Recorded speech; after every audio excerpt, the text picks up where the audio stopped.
ಎಲ್ಲ ಸಾರ್ವಜನಿಕರ ಗಮನಕ್ಕೆ ಇತ್ತೀಚಿನ ದಿನಗಳಲ್ಲಿ ಏನು ಸಮಸ್ಯೆಗಳು ನಾವು ಎದುರಿಸ್ತಾ ಇದ್ದೀವಿ ಆ ನಿಟ್ಟಿನಲ್ಲಿ ಸಾಕಷ್ಟು ಸುಳ್ಳು ಸುದ್ದಿಗಳು ಕೂಡ ಹಬ್ಬಿತಾ ಇದ್ದು ಅದರಿಂದ ಸಾರ್ವಜನಿಕರು ಆತಂಕಕ್ಕೊಳಗಾಗ್ತಾ ಇದ್ದಾರೆ.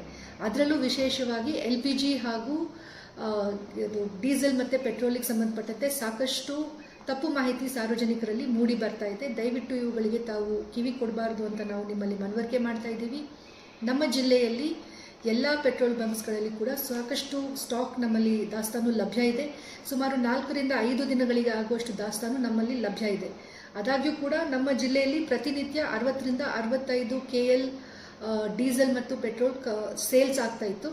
ಆದರೆ ಕಳೆದ 2 ದಿನಗಳಿಂದ ಅಕ್ಕಪಕ್ಕದ ಜಿಲ್ಲೆಗಳಲ್ಲಿ ತಪ್ಪು ಮಾಹಿತಿ ಹರಡಿಬಿಟ್ಟು ಡೀಸೆಲ್ ಮತ್ತು ಪೆಟ್ರೋಲದು ಕೊರತೆ ಉಂಟಾಗ್ತಾ ಇದೆ ಅಂತ ಹೇಳಿ ಸಾಕಷ್ಟು ಸುಳ್ಳು ಮಾಹಿತಿ ಪಬ್ಲಿಕಲ್ಲಿ ತಿಳಿದು ಬಂದಿರೋದ್ರಿಂದ ಸುಮಾರು 100 ರಿಂದ 110 KL ನಮ್ಮಲ್ಲಿ ಸೇಲ್ಸ್ ಆಗ್ತಾ ಇದೆ.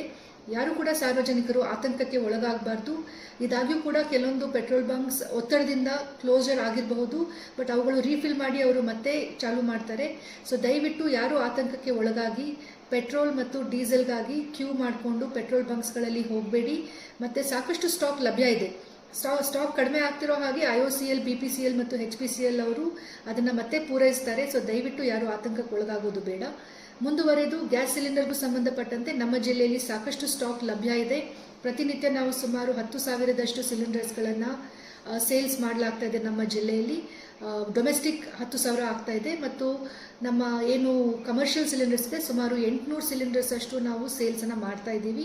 ಸೊ ಯಾವುದೇ ಕಾರಣಕ್ಕೂ ಜನ ಆತಂಕಕ್ಕೆ ಒಳಗಾಗೋದು ಬೇಡ. ಏನು ನಿರ್ದೇಶನಗಳು ಸರ್ಕಾರದಿಂದ ಬರ್ತಾ ಇದೆ ಆ ರೀತಿ ಸಾರ್ವಜನಿಕರು ಕ್ರಮ ವಹಿಸಬೇಕು ಮತ್ತು ಯಾವುದೇ ಸುಳ್ಳು ಮಾಹಿತಿಗೆ ಕಿವಿ ಕೊಡಬಾರ್ದು ಅಂತ ನಾನು ಮನವರಿಕೆ ಮಾಡ್ತೀನಿ. Thank you. ಡೀಸೆಲ್, ಪೆಟ್ರೋಲ್ ಅಥವಾ LPGಗೆ ಸಂಬಂಧಪಟ್ಟಂತೆ ಯಾರಾದರೂ ತಪ್ಪು ಮಾಹಿತಿಯನ್ನು ಅಥವಾ ಸುಳ್ಳು ಮಾಹಿತಿಯನ್ನು ಹರಡಲಿಕ್ಕೆ ಅವಕಾಶ ಮಾಡಿಕೊಟ್ಟಲ್ಲಿ ಅಂಥವ್ರ ಮೇಲೆ ಸೂಕ್ತವಾದಂತಹ ಮತ್ತು ಕಾನೂನಿನಲ್ಲಿ ಕಠಿಣ ಕ್ರಮವನ್ನು ನಾವು ಜರುಗಿಸಲಿಕ್ಕೆ SP ಅವರು ಹಾಗೂ ಪೊಲೀಸ್ ಕಮಿಷನರ್ ಅವರು ಕ್ರಮ ವಹಿಸಲಿಕ್ಕೆ ಎಲ್ಲ ಸಿದ್ಧತೆಗಳನ್ನು ಮಾಡಿಕೊಂಡಿದ್ದಾರೆ. ಸೊ ಯಾರೂ ಈ ಥರದ ಸುಳ್ಳು ಮಾಹಿತಿಯನ್ನು ಪಸರಿಸಬಾರ್ದು ಮತ್ತು ಅವುಗಳಿಗೆ ಅವಕಾಶವನ್ನು ಕೊಡಬಾರ್ದು.